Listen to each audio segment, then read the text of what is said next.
The information provided in the following program is not a substitute for or intended to be medical advice. Medical advice can only be provided to you by your personal physician.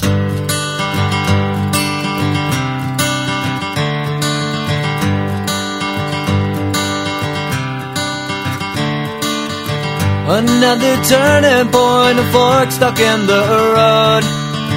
Time grabs you by the wrist, directs you where to go. So make the best of this test and don't ask why. It's not a question but a lesson learned in time. It's something unpredictable, but in the end is right. I hope you had the time of your life. Good morning, everybody. It's Dr. Harry Schick at WCTC in New Brunswick, New Jersey.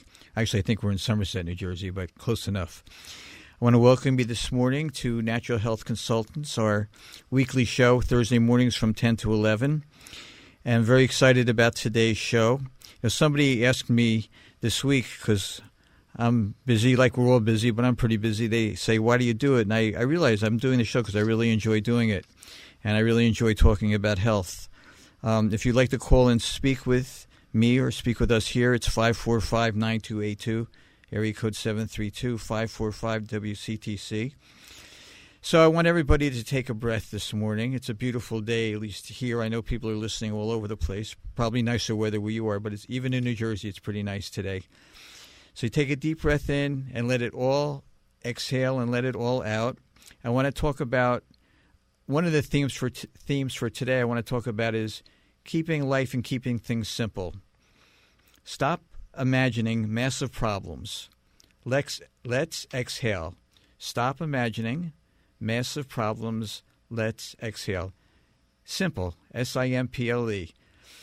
So stop imagining massive problems. Okay? Let's exhale. You got it?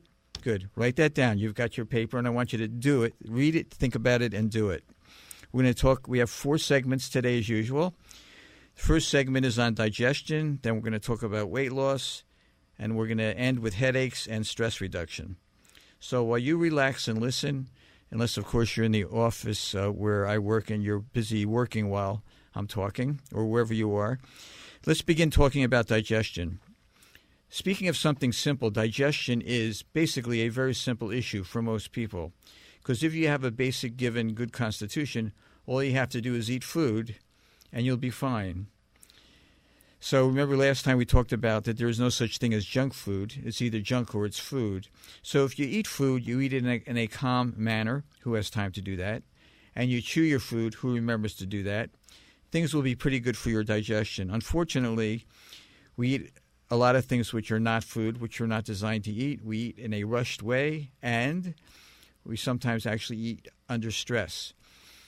You know, there's an idea with our nervous system. We have 2 parts to the nervous system. The sympathetic nervous system, which is our fight or flight, which is the part of our nervous system that gets us running out of the way if somebody's coming at us. And then there's our parasympathetic, relaxed part of our nervous system. And that balance is very important. Unfortunately, what happens, you see, when your sympathetic nervous system gets ready to roll, again, you're in a situation where you're crossing the street, a car comes at you, your energy has to get you out of the way immediately. Where do you think your blood flow goes at that time? It goes to your arms and your legs, your eyes open wide, and you run. You get out of the way. That's what your sympathetic system does. However, for many people, when they get stressed, their sympathetic system gets them going. All the energy leaves their digestive system. It goes to their arms and their legs, and what do? They walk to the refrigerator, they take out some food, and they eat it at a time when there's no energy in their digestion to eat. So, digestion, number 1, we want to be as calm as we can be, taking a few moments when we're eating. When we eat, we want to remember to chew our food. And we also want to remember that in between bites, we actually want to take our fork and put it down. That's a very difficult thing for people to do.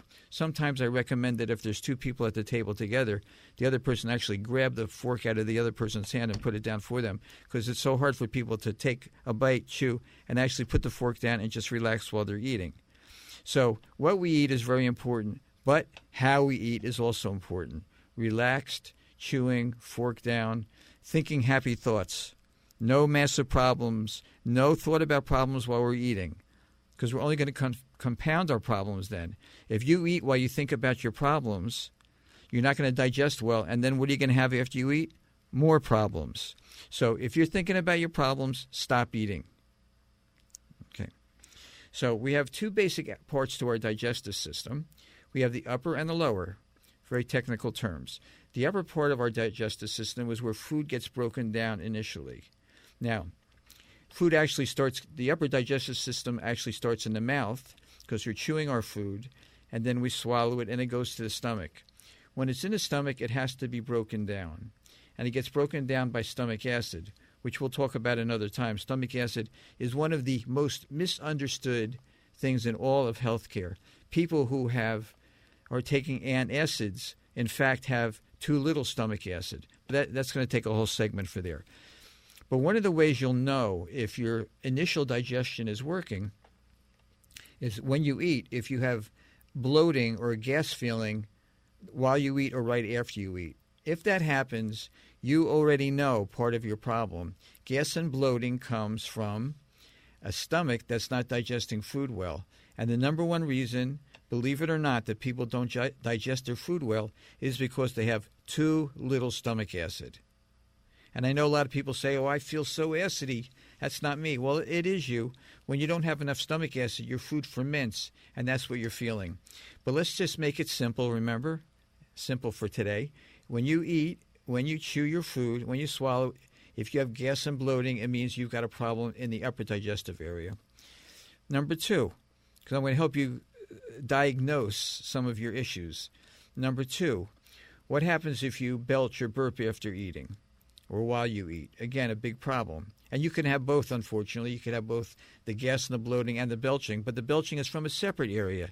If you burp or belch when eating or right afterwards, that usually, and everything is usually, but in this case it's most of the time, comes from gallbladder, because that has to do with how your gallbladder breaks down fats and so forth.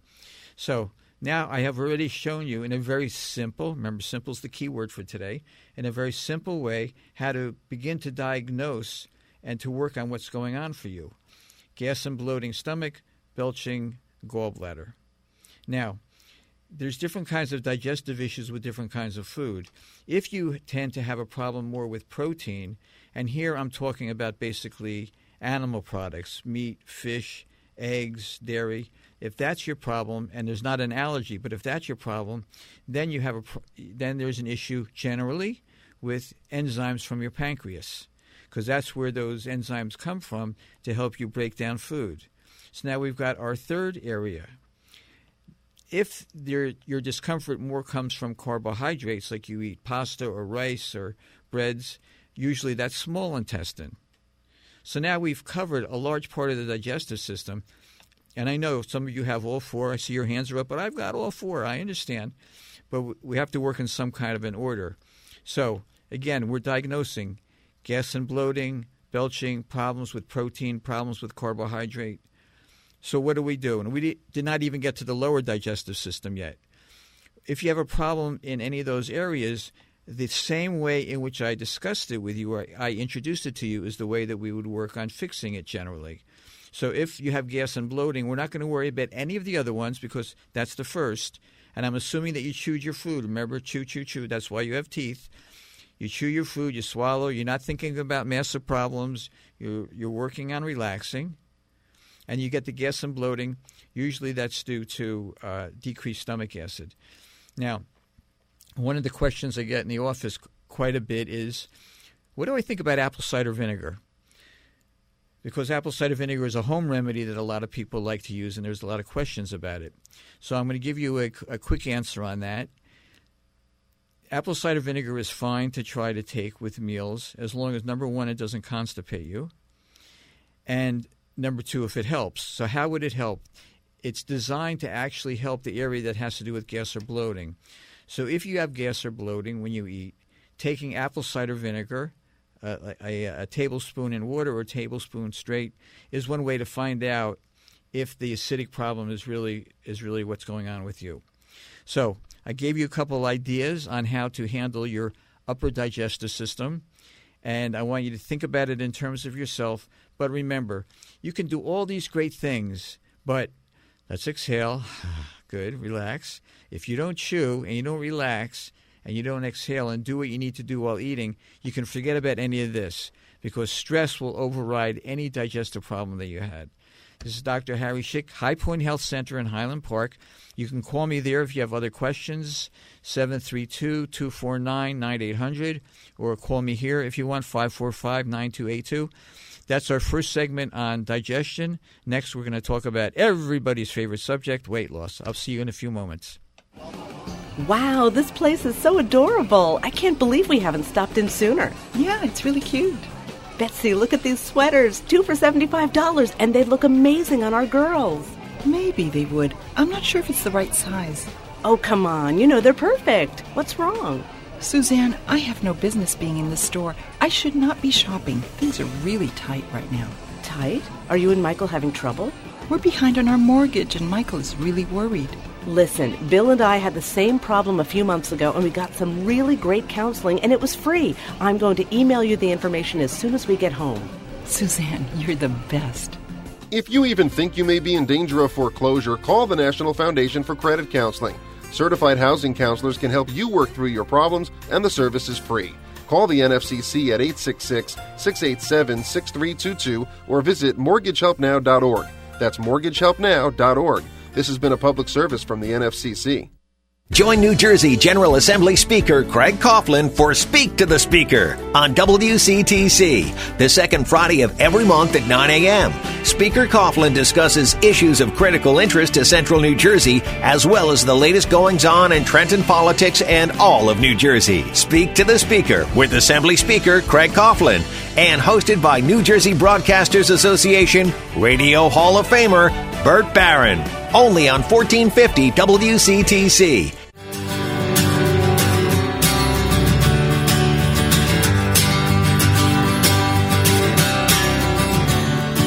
It's something unpredictable, but in the end is right.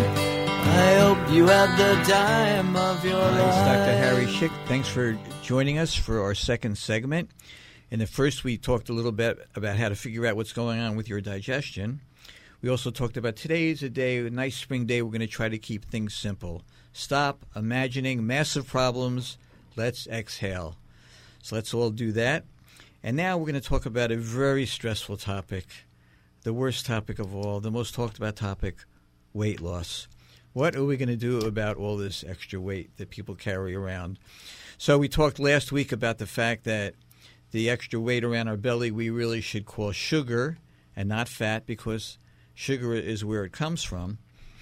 And we talked about, just like on the first segment, that one way to cut down on eating is to chew your food. Remember the idea that you're only going to spend so much time eating. If you chew more, you're going to eat less. Also, a reminder that when you're eating, you don't ever, unless it's your birthday or something like that, want to eat anything where sugar is one of the first three ingredients, whether it's glucose, sucrose, fructose, sugar, cane sugar. You know, people say, well, but this sugar's from coconut, and coconut's good for you. Yes, coconut is good for you. When you pull the sugar out of the coconut, not so good. And what it does is that, if you remember our hormone balance, there's fat storage hormones and fat burning hormones. What do we want? Fat burning hormones. Sugar, no matter where it comes from, no matter what planet it comes from, no matter who made it, no matter what color it is going to add to your fat storage hormones. So steer clear. So the other thing with weight loss, another thing I wanted to talk about with weight loss is exercise, because again, a big question, and I want to tell you, it's one of the things that I really would like to just grab some people and say, what are you doing to yourself? So, why does weight loss help? Why does exercise help with weight loss, or why doesn't it? Why isn't it helping you? What's the issue with weight loss? So let's go back to our basic premise.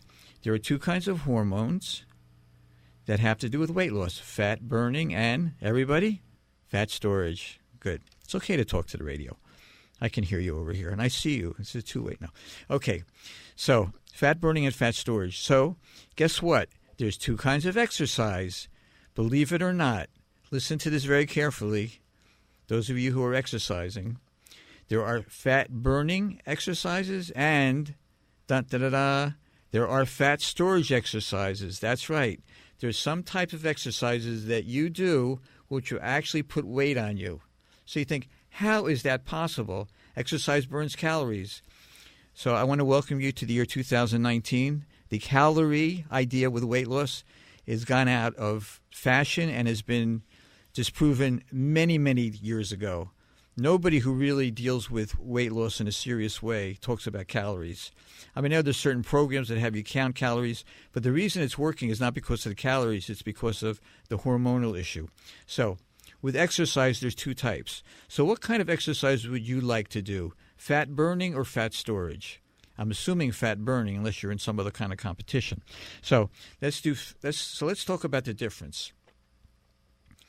Fat burning hormones are stimulated by short, intense exercise.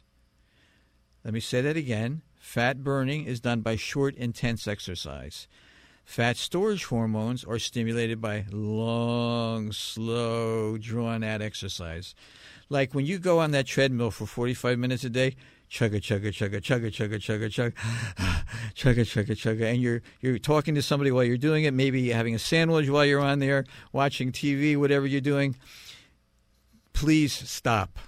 That is not helping you. Number one, it's not good for your heart, which is another topic, and it's certainly not good for your weight loss.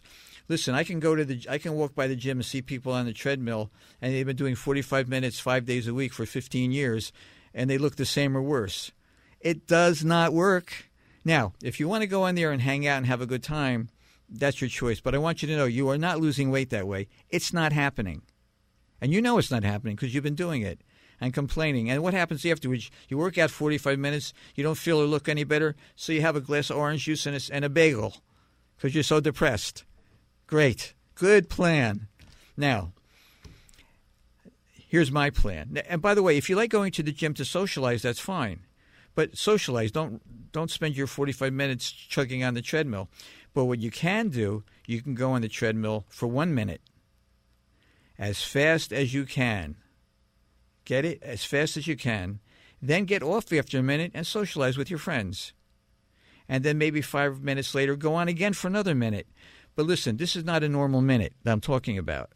These are called grizzly bear workouts, meaning that you're running on that treadmill so fast as if a grizzly bear was chasing you or someone else who's after you. You can imagine whoever you want. And you're running. And by the way, if you're carrying on a conversation while you're doing your 1 minute workout, you're not doing it strong enough. You cannot talk and do. Can you imagine running away from a grizzly bear and talking to your friend? Hey, how'd the Yankees do last night? Or hey, did you see Joe Biden jumped into the race or whatever it is? What about the Mueller report? No, you're not doing that. You're running from the grizzly bear with all of your energy. You have to run as fast as you can. And then afterwards, what should you be doing after that run? You're trying to catch your breath. If you're not doing that, you are not doing anything for your weight or for your heart, by the way. I know people saying, but my heart, I'm worried about my heart. This is how you fix your heart. And I'm supposed to say, check with your doctor first. But I'm telling you, read the research also. This is how it works. Short burst exercise is what adds to weight loss. If you're going to lift weights, I know people, they do these 3 sets, 10 pounds each, like they might as well hold 2 socks in each hand or a pen in each hand lifting up and down. That does not do it. If you want to lose weight with lifting weights and you really want to bulk up properly, here's what you do. Let's find out the maximum amount of weight you can do at one time. Just for mathematical sake and make things easy. Let's say you could lift 100 pounds up over your head one time. Like that 100 pounds is so hard, you can barely do it. Okay, you put it down, take a break. Now you know your maximum number. It's 100. Now, you take 70% of that, which in this case would be 70 pounds, and you do 1 set of 70 pounds, as many as you can. So I've seen some people do this, and they're doing it wrong. They do the first part right. They find their 100 pounds. They get to the second part, which is their 70 pounds, and then they do 10 and they put it down. No, that did absolutely almost nothing for you. You got tired at 10. It's the 11th and the 12th and the 13th. The ones you can barely do, those are the ones that are doing things for not only your muscles, but also getting your fat-burning hormones going. Okay, so if you're having a good time at the gym and hanging out, and you don't need to shower afterwards or whatever, you're not sweating, you're not doing it. This is not going to do anything for your weight loss. Now, the good news, if you have other things to do in your life, this takes much less time. I have many people that I start them on a program. They can't get to a gym. They have nothing. And I ask them if they have steps in their house. And they say, yeah. Okay, so I want you to exercise. Oh, I'm busy. Okay, I want you to exercise 6 minutes a week. Can you do that, 6 minutes a week? Well, I guess I can do that.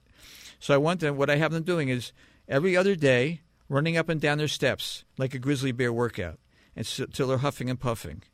Believe me, some people can't get up the steps, let alone down the steps without exhausting themselves. So you have to start where you are. It doesn't matter if playing one round of ping pong gets you huffing and puffing. It doesn't matter what exercise you do. What matters is that you exhaust yourself and stop. Okay? So you get your minute in. If you're a world-class athlete, it's the same thing. I may be able to do as much as a world-class athlete to do this, because after 30 or 45 seconds, I may be exhausted, and so are they. Of course, they may be 2 miles down the road from where I am, or whatever it is. But the point is, what is it for my metabolism? The key for my metabolism is that temporary exhaustion, and then resting. So 45, and I see people running around New Brunswick, Highland Park, Somerset area, running around jogging. I want to just pull them over and say, listen, would you please stop? You're hurting your joints, you're hurting your arms, you're hurting your legs. This is not good for your heart. When all of this stuff about aerobics came up, the year was 1960. I'm a big baseball fan. Whenever I think of a year, I always think about what happened in 1960. The Yankees, Bill Mazeroski, it was a tragedy. But anyway, the other tragedy was aerobics came out. And aerobics at that time, there were very few measurements for heart health. They only knew how to measure heart health by one or two things. And the truth is that aerobics helped those one or two things. But it's not 1960 anymore. So over the years, there's many other health indicators that have come out, and aerobics are bad for all of them. Okay? You think I'm anti-aerobics? Yeah, you're right, I am. Anaerobic activity is where it's at.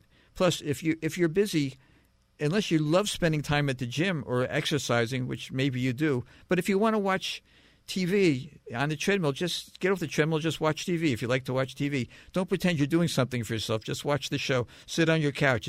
Sitting on your couch is better for you than 45 minutes on a treadmill. Okay. Now, getting up for 1 minute in between is actually the best. So, that's exercise and health. I'm sure I'm going to hear it from a lot of people, and I hope that I do, because I really want to straighten this out for you. Here's the other thing about weight loss, the last thing on weight loss. Remember, we're going to stop imagining massive problems. Exhale. Everybody relax. No massive problems here. You may have massive weight, but you're not losing 30 pounds tomorrow. Step by step, that's how it's done in a healthy way. When I developed the weight loss program that I use predominantly in my office, I started it as a detoxification program. And I had all these people coming in saying, am I supposed to be losing all this weight? So I immediately changed it to a weight loss program, because there's a lot more interest in that. And meanwhile, people detox at the same time. However, my last point on weight loss for today before we break is this. If you're thinking about starting your program tomorrow, let's think really. You don't really want to do it. If you're telling me starting tomorrow I'm going to do X and Y, what I'm hearing is that you don't want to do it. You hope that when you sleep tonight, something magical is going to happen to your brain so that you wake up tomorrow and you're affirmed and ready to go. If you don't want to start it now, then you're not going to start it tomorrow. So you have to be in a point where you say, I want to start now. I want to do it now, and just begin. I don't care if you're in the middle of a big spaghetti meal. Wherever you are, start at the moment. That's how you do it. Dr. Harry Schick, we're at WCTC, 1450 AM, and on Facebook. Hello to all my Facebook friends. I'm so happy that you're following along. We discussed so far, with a background of keeping things simple, we talked about digestion and weight loss. When we come back, we're going to talk about headaches. We're going to talk about stress reduction. See you after the break. Hang in there. I feel like it's all on my shoulders. How am I going to take care of my parents if they develop an eye disease like glaucoma? Glaucoma is the leading cause of blindness in African Americans and Hispanics in the United States. And what about my kids? Will they inherit it? Not to mention my risk factor. I'm really concerned, and I need some answers. I'm Dr. Jeffrey Goldberg, an ophthalmologist and a scientist, supported by AHAF, the American Health Assistance Foundation. We're working to discover breakthrough treatments and a cure for glaucoma.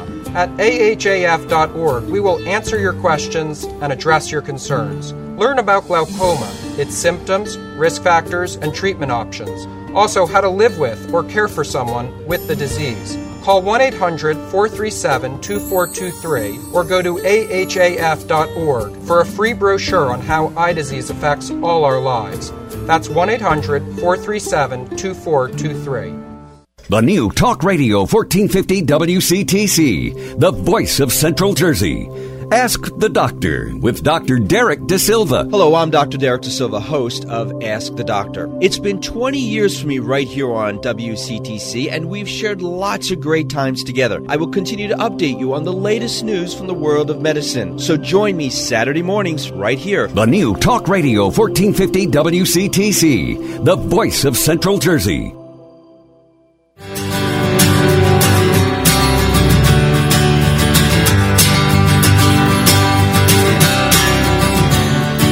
It's something unpredictable, but in the end is right. I hope you had the time of your life. Hello, everybody. Welcome back. As we do in the second half of the show, I am pleased and honored and happy to be joined by Honey Sturzer. Hi, Honey. Hi. Good morning, Dr. Schick. How are you? Good. Good morning. Good to have you here. We're going to discuss a couple things in our second half, but first we have a call. So I'm going to remember how to do this. Hi, it's Dr. Schick. Can I help you? Is this me? It's you. Hi. Hi. First of all, I wanted to just thank you for this program that you started. I find it very interesting and very helpful. A lot of the things that you've talked about over the last few weeks have been really helpful. I myself have resorted to looking at some alternative types of ways to heal, and not necessarily the regular route, because Right. I don't like to medicate. But my question for you today is based on your program from last week when you were talking about dieting, and one of the things that you mentioned was that one of the best types of foods is to add to your diet is different kinds of fats. And so what I heard you say was, there are different kinds of fats. So there's vegetable fats, there's animal fats, and I guess I'm just curious to know possibly why vegetable fats are not as good as animal fats, and if I want to add vegetable fats, which ones should I add and can I add? Okay, great. Thank you very much for the question. First, thanks for your kind words about the show. I love doing it, and I really appreciate the feedback. So the question is, for people on Facebook who couldn't hear that live, is that the question is about fats, from following up on something last week about animal fats and vegetable fats.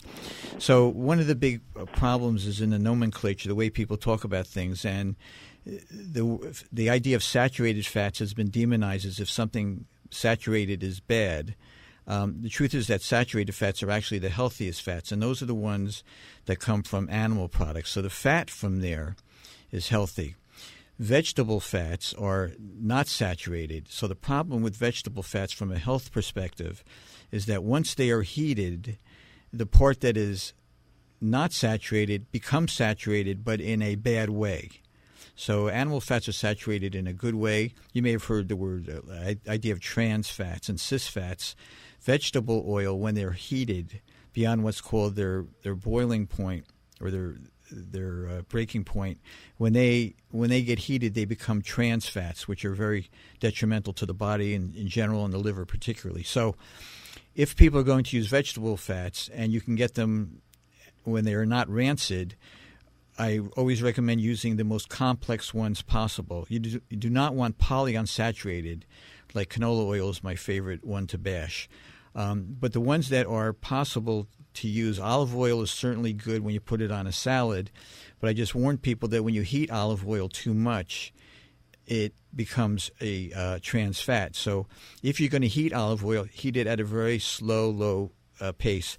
The best one, probably with the highest point at which you can heat, is avocado oil, which, if I remember correctly, can be heated up to 350 degrees before it changes into a trans fat. I know that if you look online, it'll tell you the number of points for all fats. I happen to remember avocado because I think that's the largest. And what I also recommend for people, if they're going to use some vegetable fats for flavoring or whatever, that if you add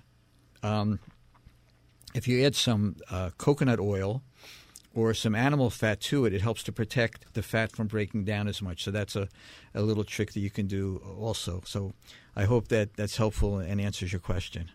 Yeah, it does. The only other thing I would ask is, so as far as animal fats, is there a type of animal fat that you suggest that we can use when we're cooking, or is it just animal fat like that you would get when you eat? Because like if I'm eating chicken, there's not a lot of fat. Right. So the question is on what kind of fats to use while cooking. Well, butter is fine to use. Butter has a problem where its point of change is kind of low, so that if once butter turns brown, then it's no longer good. Butter itself has changed into a rancid form. In terms of other kinds of animal fats to use, really any derivative of an animal fat, whether it be from beef, like tallow or anything like that, is fine to use. They're all equally good depending on taste and flavor for you. Okay.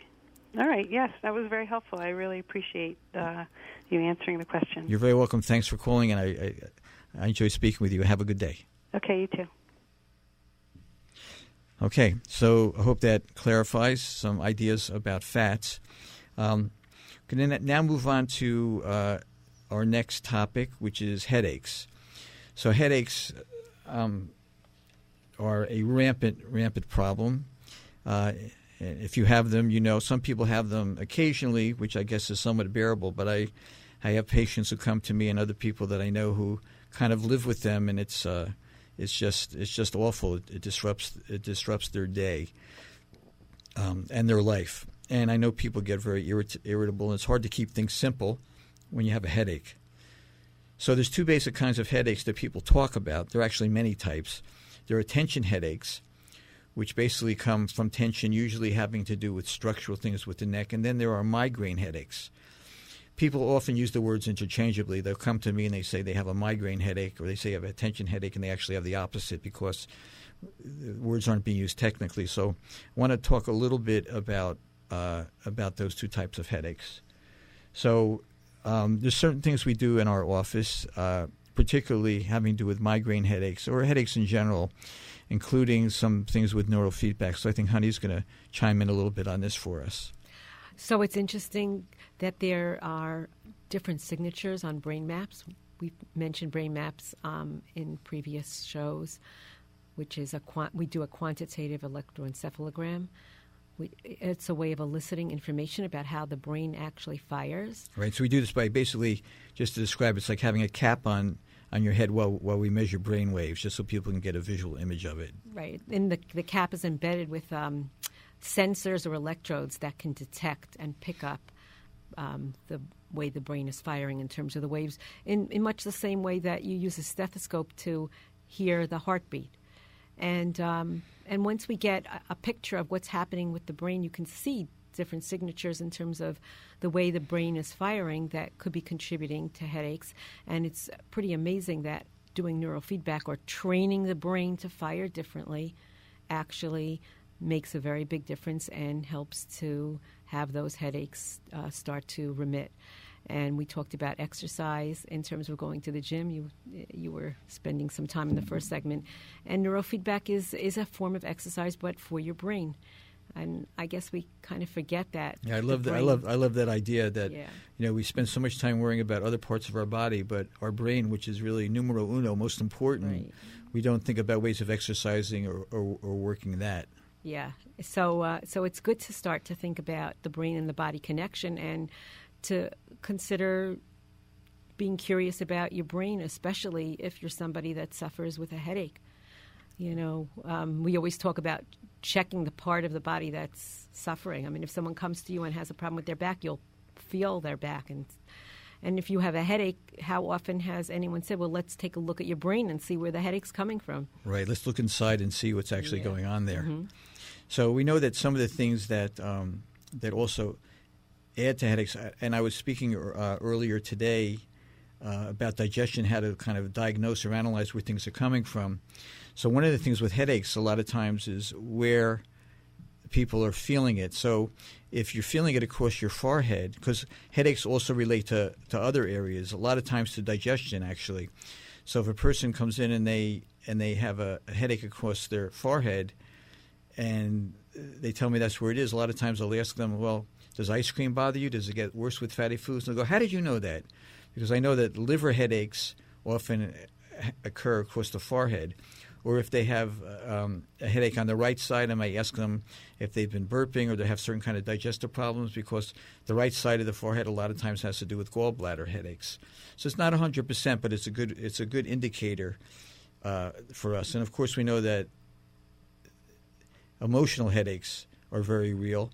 I tell people generally with them. I had someone came into the office yesterday with a myriad of problems, and everybody was trying to tell her that her problems were caused by anxiety.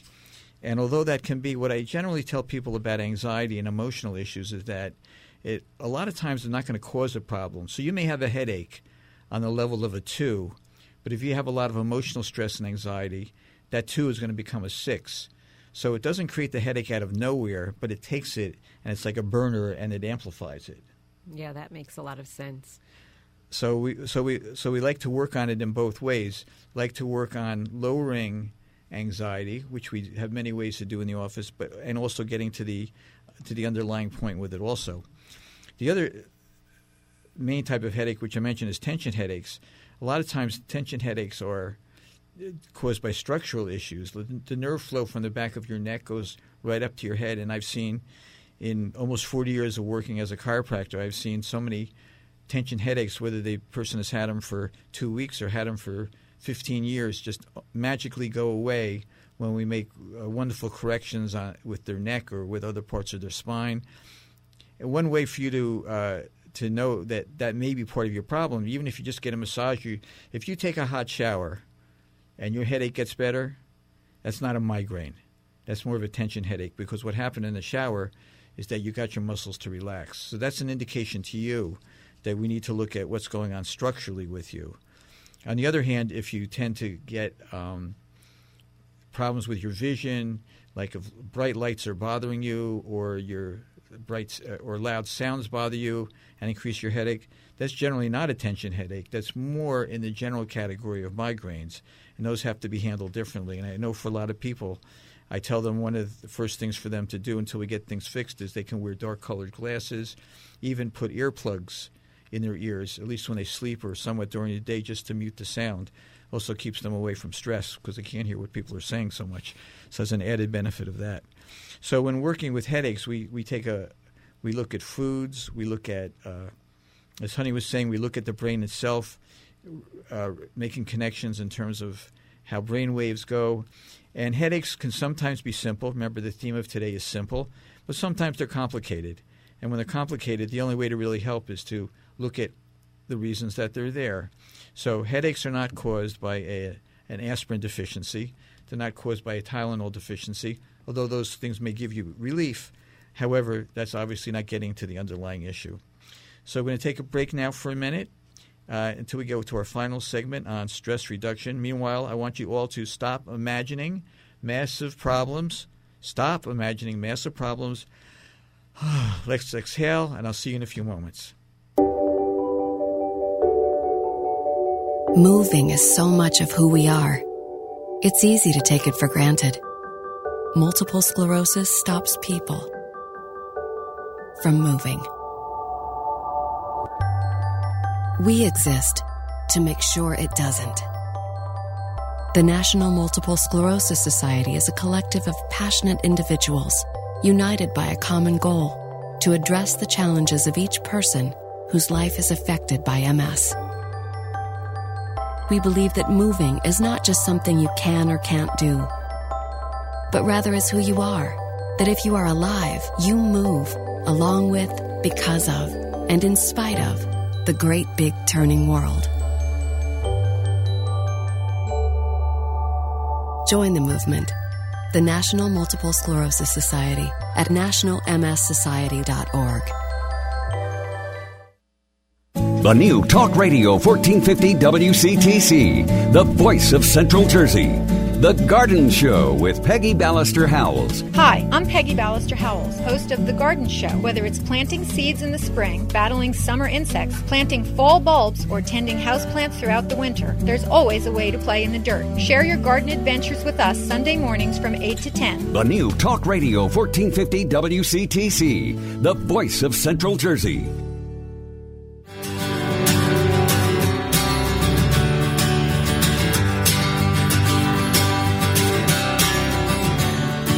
It's something unpredictable, but in the end is right. I hope you had the time of your life. Hi, it's Dr. Harry Schick from High Point Health Center in Highland Park, New Jersey, speaking to you from Somerset at WCTC. I had some questions about how to reach me. You can email me at Dr. Schick, drschick317 at Gmail. Of course, you can message me through Facebook. And you can call my office, 732-249-9800. You can go on my webpage, highpointhealth.com. Wow, there's so many ways to get in touch with each other. It's really amazing. Or you can just come over and say hello in person. In the final segment, we want to talk about stress reduction. I remember as I was working on this, I was remembering in the old days, for those of you who have known me a long time, I used to do a weekly talk on stress reduction. I would do 8-week series. Once a week for 8 weeks, and we would talk about different things having to do with stress. That was a long time and many offices ago, but it was a lot of fun. So I want to bring up some ideas of stress reduction now. I'm going to tell you one of my favorite images. I heard that, I forget, maybe Earl Nightingale or somebody of that nature gave a talk that I heard. And the image is of a field, that your brain is like a field. Now, if you have a field, a nice, rich, fertile field, and you plant weeds in that field, guess what's going to come up? Exactly, weeds. How about flowers? What if you plant flowers? What do you think you're going to get? Weeds? No, you're going to get flowers. What if you plant shrubs? You're going to get shrubs. Whatever you plant in the field is what's going to grow. And I loved when he said this. And the field, I don't have a great deep voice like his. The field doesn't really care what you plant in it. And it's the same way with your brain. Think of your brain like a field. Whatever thoughts you plant in there, whatever you think about, those are the thoughts that are going to grow. And your brain doesn't really care what you plant. You just plant whatever you want, and that's what's going to grow. So you plant happy thoughts, it's going to grow. You plant misery, you get a whole field full of misery. Now, I used to tell people, I want you to go around all day, and I want you to say positive things to yourself. I am great. I am wonderful. My life is working out great. This is the best day. Just say to yourself that all day long. And I remember one day somebody said to me, well, isn't that just positive thinking? And I thought, yeah, it is just positive thinking. And what have you been doing? Just negative thinking. So you have to think something. And I got news for you. Nobody really cares what you're telling yourself. That's right. Nobody. It's up to you. You can say to yourself whatever you want. I want to tell you a story. I was driving back one time from Princeton. I just remembered this. I should do this more often because I only did this once in my life, but it was amazing. I drove back from Princeton towards the office in Highland Park, and I was alone in the car, and I said, I'm going to pretend I'm somebody else. So I went through I gave myself this whole biography. I was educated here. I was a famous television host. I had served 4 years in the Marines. I had a Purple Heart. I mean, I went crazy. And I went into detail. I told myself all this stuff. It's about a half an hour ride from Princeton to Highland Park. By the time I got to Highland Park, I felt so good because I had given myself all this stuff. I mean, I don't have to make stuff up. You can make stuff from your own life that's good. But I just did it as an experiment, and it just showed me the unbelievable power of the mind. In a half an hour, I had transformed my emotional and physical life by telling myself all this great stuff, as opposed to driving there thinking, okay, I got to do this, I got to do that. Let me listen to the radio. Let me turn the radio off. All this stuff. Who's that cut in front of me? Can you imagine people actually get concerned about who cuts in front of them? I mean, really, what is the issue? Nothing. So we make all this garbage up. We say all this negative stuff to ourselves, and we wonder why we're not happy. So if I were to walk around, let's say you were going to pay me for 3 hours to walk around and whisper in your ear, you're really a moron. You don't look good today. Wow, you've gained a lot of weight. Oh, you look terrible. I can't believe you did that wrong. Remember what you did 3 days ago? You've never apologized, and you should apologize. Really, let's just face the facts. You're dumpy. You're not that smart. You're looking old. Things are terrible. I really don't see much of a future for you. Would you want me to walk around saying that? No. But you know what? What do you say to yourself? Things like that over and over again. And then you wonder, why do I feel depressed? Well, and I'm not trying to belittle what depression is. It's much more than that. But no matter what your condition is, if you just say to yourself positive things, it's going to make a difference. And I remember I was saying this to somebody yesterday. He said, well, I don't want to get arrogant. And I told her, you got a long way to become arrogant. We'll worry about becoming arrogant when that happens. Let's just get you up to neutral, from feeling like a bad person to a decent human being. So, and I love this because how much does it cost? Nothing. How much time does it take? Nothing. Just thinking things to yourself. It's like the most priceless thing. We are given this great gift of having a mind that we can plant it in anything we want. So why not plant good things? Okay, why not? So let's start doing that at the moment. And by the way, I am doing a great show. I'm an unbelievable radio host and an incredible doctor, and I look pretty good today. Hey, and you do too, by the way. So let's work more on that. Now, sometimes people get stuck. Hey, we all get stuck, and there's a lot of techniques out there to help us get unstuck. Where saying things to ourselves is helpful, but there are some incredible, also simple techniques that can be used to help break patterns of thought. So I asked Honey if she would talk to us a little bit about what's called tapping techniques, because she's among all of our other certifications is also certified in this. So maybe you can explain a little bit about what I mean by tapping. Sure. So a gentleman by the name of Roger Callahan developed a technique or a type of intervention to help address anxiety, depression, phobias. I mean, whatever you're struggling with in terms of your thoughts, you could work this way to help mitigate those negative ways of thinking. So he called it thought field therapy. And then there was a breakaway, a couple of different ones, and that became known as emotional freedom technique. And you can actually go on YouTube and look up emotional freedom technique, and you can see the format. But what it involves is actually tapping parts of your body that correlate or connect with the organs in Chinese medicine. So it's based on a very, very old and well-known and proven intervention, which is Chinese medicine. Before there was acupuncture, there was acupressure. So those pressure points is where you tap. You don't need to use a lot of pressure. What you do is you think about your distress, and you really focus in on it and say something to yourself like, even though I'm struggling with feeling unmotivated, I love and accept myself, or I'm okay.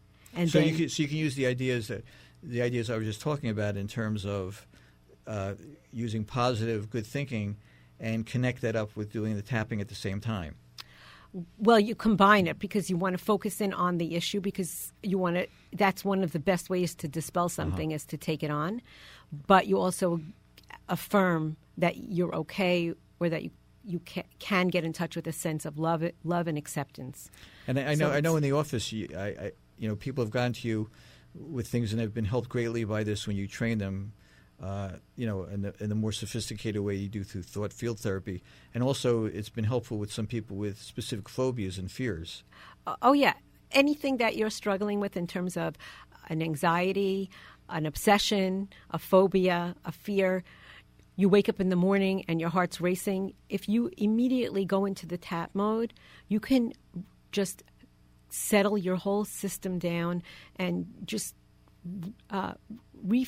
sort of have a reframe, so that you're not feeling that intensity of the anxiety or the emotion or the thoughts that you're struggling with. It's also specific things like people with fear of heights or spiders or things like that, right? Yeah. So basically whatever your mind creates for you in terms of what you're focusing on and where you put your intentionality in terms of if it's an anxiety, if it's a phobia, if it's a fear.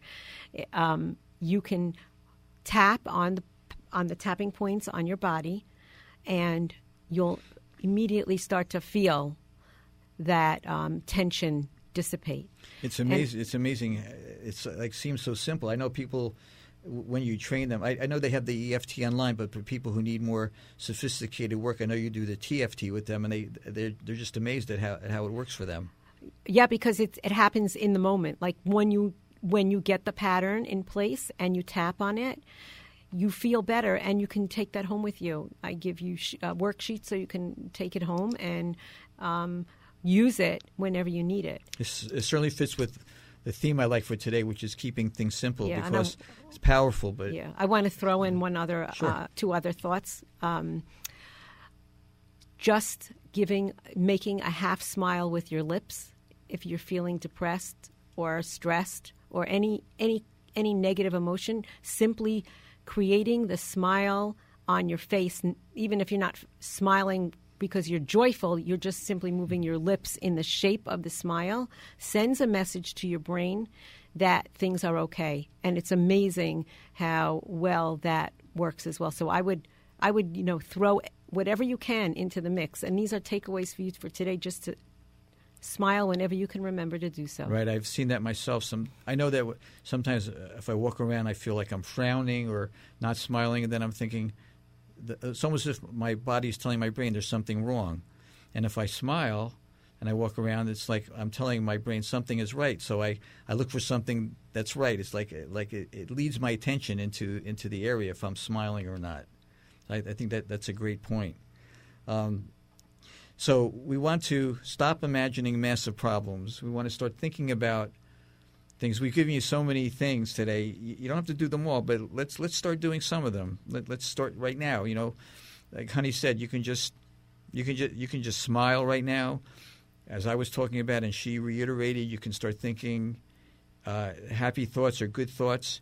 Make stuff up. It doesn't matter. You can, even if you're feeling miserable, tell yourself that. Find something good to say to yourself. And here's the problem. I want to just zero in on one other aspect here. When I tell you things, or you're told things, or given things to do, I know what a lot of you do. You go, oh, that's very interesting. That's not that interesting.